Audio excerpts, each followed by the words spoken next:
श्री कृष्ण की शिक्षाएं और उनके उपदेश न केवल आध्यात्मिक दृष्टि से महत्वपूर्ण है, बल्कि ये हमारी रोजमर्रा की जिंदगी को भी सार्थक और प्रेरणादायक बनाते हैं। आइए इस विषय को और गहराई से समझने का कोशिश करें इस वीडियो में। श्री कृष्ण अपने उपदेश में सबसे पहले कर्मों के बारे में बोलते हैं। दोस्तों, क्या है कर्मों का महत्व? श्री कृष्ण का कर्मयोग का सिद्धांत भगवद गीता के केंद्र में है। जीवन में सफलता पाने का आधार है मेहनत, कर्तव्य। श्री कृष्ण सिखाते हैं कि हमें बिना फल की चिंता किए अपने कार्य को ईमानदारी से करना चाहिए। यदि हम फल की अपेक्षा करेंगे तो हमारी ऊर्जा भटक सकती है। वो सभी फील्ड के लिए कारगर है। उदाहरण, एक किसान बीज बोता है, लेकिन ये तय नहीं कर सकता कि बारिश होगा या नहीं, फिर भी वो अपने कर्मों को पूरा करता है। श्री कृष्ण अपने उपदेश में डर और आत्मविश्वास मतलब निर्भयता का संदेश भी देता है। श्री कृष्ण ने अर्जुन को युद्ध के मैदान में प्रेरित किया जब वो अपने कर्तव्य से विचलित हो गए थे।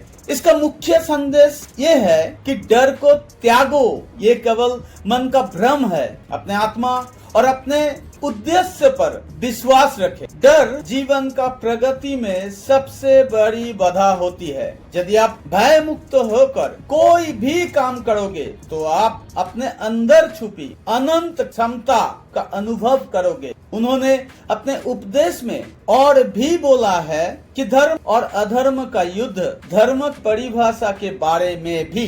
श्री कृष्ण धर्म का संदेश सत्य और न्याय की प्रति हमारे प्रतिबद्धता को दर्शाते हैं। यदा यदा ही धर्मस्य ग्लानिर्भवति भारत, मतलब जब भी समाज में अन्याय, अनीति और अधर्म बढ़ेगा, ईश्वर का अवतार होगा इस धरती पे। धर्म का अर्थ केवल पूजा पाठ नहीं, बल्कि अपने कर्तव्य को सही तरीके से निभाना और सत्य के लिए खड़ा होना है। उन्होंने और भी बोला है मन का नियंत्रण मतलब ध्यान और अनुशासन के बारे में। श्री कृष्ण जी कहते हैं कि मनुष्य का सबसे बड़ा शत्रु उसका अनियंत्रित मन है। तो मन को कैसे नियंत्रित करे?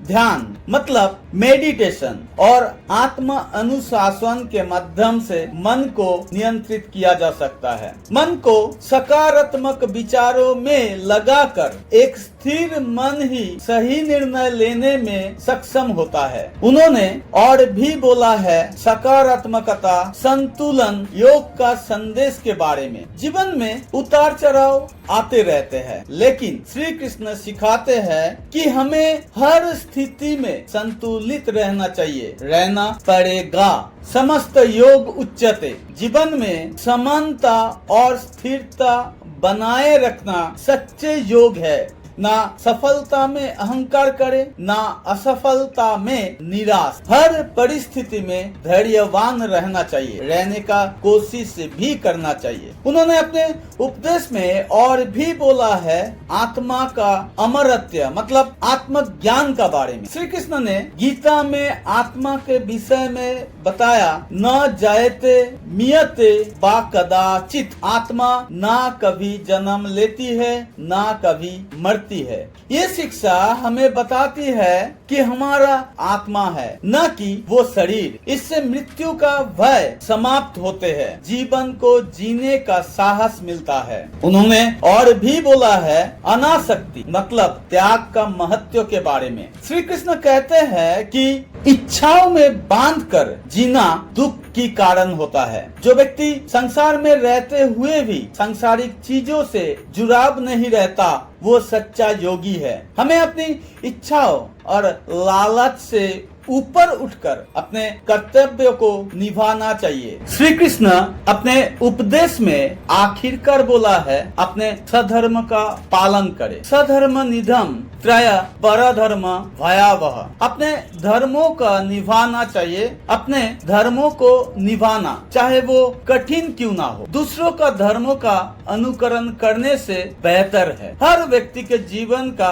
एक उद्देश्य होता है। अपने उद्देश्य को समझाकर पूरा करने में ही जीवन का सच्ची सफलता है। श्री कृष्ण की शिक्षा का जीवन में अनुप्रयोग कैसा होना चाहिए? चुनौतियों से भागे नहीं, उनका सामना करे, डट के सामना करे। निर्णय लेने के लिए मन को शांत रख, धर्म, सत्य, न्याय के रास्ते पर चले। अपने कर्तव्य को बिना स्वार्थ के पूरा करे। हर परिस्थिति में सकारात्मक संतुलित रहे। श्री कृष्ण की शिक्षाएं जीवन की हर पहलू को छूते हैं। उनके संदेश केवल धार्मिक ग्रंथों तक सीमित नहीं है, बल्कि वो जीवन जीने की कला सिखाती है। यदि हम इन उपदेश को अपने जीवन में उतारे तो हम न केवल सफल होंगे, बल्कि एक सार्थक जीवन जी पाएंगे। हर रोज मरने का डर नहीं रहेगा, हर रोज नया जीवन जीने का प्रेरणा मिलेगा। जय श्री कृष्ण। राधे राधे।